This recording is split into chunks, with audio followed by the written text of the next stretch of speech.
This guy made it look so easy. He had to remove that extension air line. That's for the back tire, to get air in the back tire.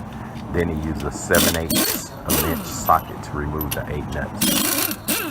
I thought it would be difficult since it was a V10 Ford E450 17-inch box truck, which I converted into a food truck. And like I said, he made it look real easy. It took him about 10 minutes to change this. I was kind of skeptical the jack he used because this thing weighs 8,120 pounds empty.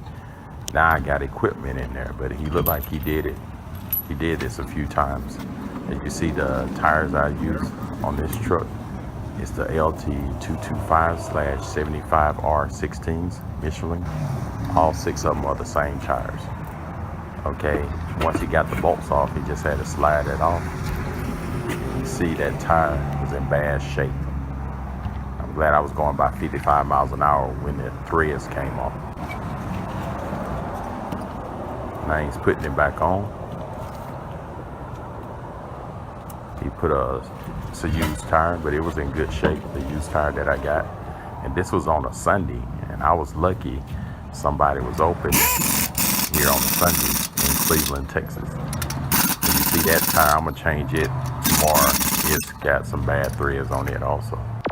So if this video helped, subscribe to my channel and have a great day. And look in the description for different parts, tires, and jacks used to